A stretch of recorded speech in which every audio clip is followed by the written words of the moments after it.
Hi friends, welcome back to Nessa's Nook. So today I'm going to start, you'll see over here, I have 24 packages of mushrooms, plus behind me I have another 12. And on the stove I have the 48 mushrooms. I have 12 that was sliced that I'm going to go ahead and can, because you guys want to see canning and freeze drying videos. I'm trying to work those in as much as I can. I have water running in my sink to go ahead and be able to wash these mushrooms up before we dice them. And then what's going to hopefully happen, I'm hoping to get 1.5 packages, you know, it'd be 18 packages I'm hoping to get on my 5 trays for my freeze dryer. So what I'm going to be doing is I have the whole mushrooms, and what I'll be doing is just opening these up and tossing these into my sink. And what I'll be doing is doing all 18, and then hopefully that will be enough, and that will fit in there, and then I'll do 18 when these are dry. So I'll be right back after I put all these actually in the sink. Alright, I have the 18 packs in here, and this really doesn't look like that many, honestly. However, I think what's going to be able to be done is the freeze dryer will not be as full. I like how when they're nice and fresh, how a mushroom can look. I'm always impressed by that. The fresher the mushroom I like better than one that seems like it's been sitting in the store for 2 weeks. But I'm going to go ahead and keep washing this up. Mark will be in here in just a minute, and he usually helps me with this, and we'll show you this whole process of getting this done. And this way we can get these in the freeze dryer. Like I said, I have the freeze dryer on right now, and we will go ahead and get these in there tonight yet, and they should probably hopefully be done sometime tomorrow. And what I'll be doing these, dicing this with, is my 13 cup, and you can see the size of the dice that this is going to be. Now, one thing I like about this food processor, everything is all inside of this, which makes this incredibly nice. So here's like the whirligig, and so what happens is you go ahead and you put the whirligig in here. Now you'll see there's like these little indentations, and that's what you put on this. There's a side right here, and you go ahead and put that right in there, and it just goes right in. And then you just go ahead and put on the lid, and you just snap that down, and it works very well. I'll do a couple for you really quick until Mark gets in here, and just show you how easy this is. And this, we'll have all these done in less than 5 minutes probably. But let me go ahead and turn this on.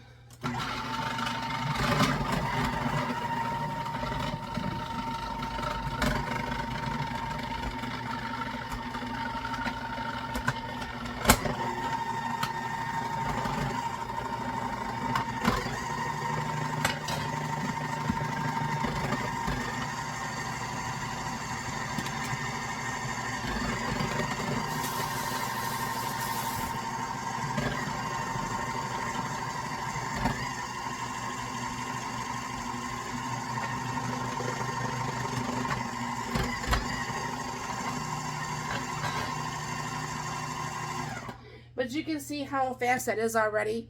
And then what I'm just going to go ahead and do is just keep going on this.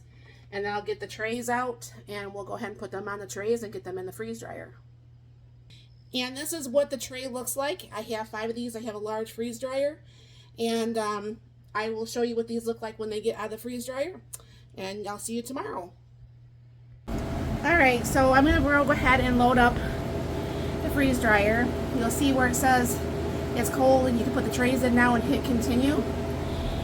So that's what I'm going to be doing. I'm going to go ahead and open this up and start putting the trays in here.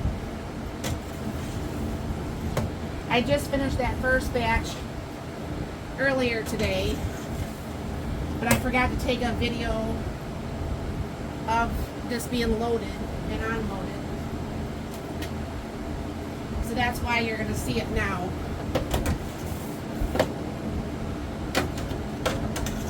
And yes, these trays are very overfull.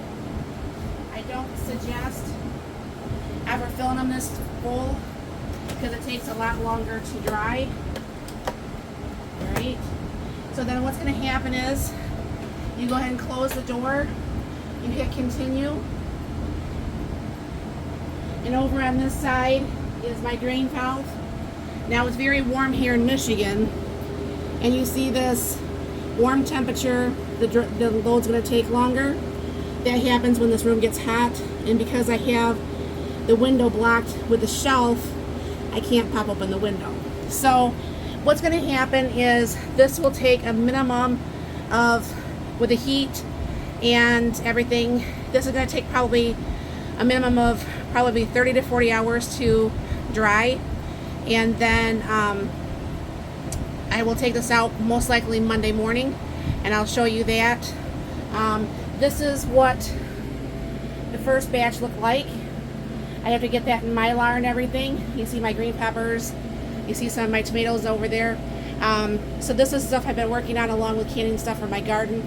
I've been super busy, but these are things that you say that you want to see.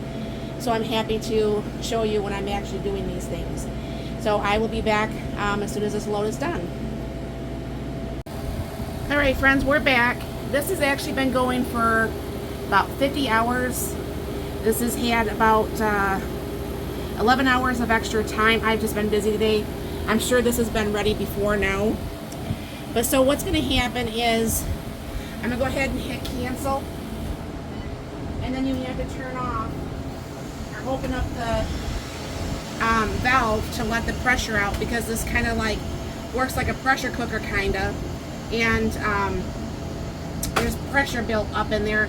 You'll see ice along the side and everything like that. And usually when you hear the beep is now, that means it's usually okay to go ahead and open this.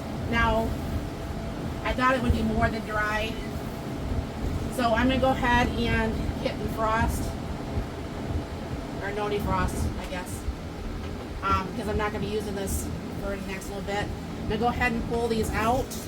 As you can see, they look really nice. Now I'll get them put over here and get them bagged up, and I'll show you. Alright, so I have all 5 trays out, and usually what I do is I put them in this 2.5 gallon bag that I just got at the dollar store. It's going to end up looking like this. I need to get these put in the mylar, but I'll do that tomorrow when I have a little bit more time. So what I just usually do is I just put the tray in here, and because I have the parchment paper, this usually just comes right off. So then all I have to do is just continue taking tray after tray off here.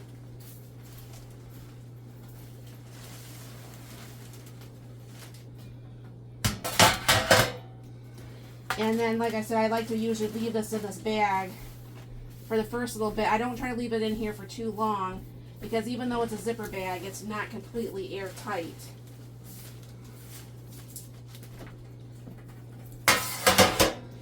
So the bag's just getting fuller and fuller.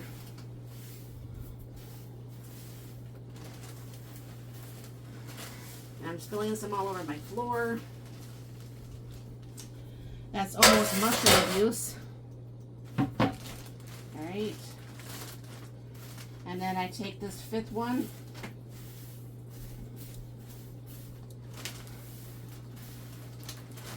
And my hands are always clean, obviously. So what this looks like, I'll get this all cleaned up in just a second, is it looks like that. What I usually try to do is I press this down to get as much air out as possible, so this can stay good until I'm ready to use it. So this is what this looks like. Now, we had 4 dozen containers. We actually freeze dried 3 containers, 3 flats of containers, and we've canned 1 flat of the marshmallows, mushrooms. So this is what that looks like. We'll get this in the mylar, get that sealed up, and life is good. So thank you very much for stopping by. I hope you learned a little bit with this, and you have a very blessed and wonderful day.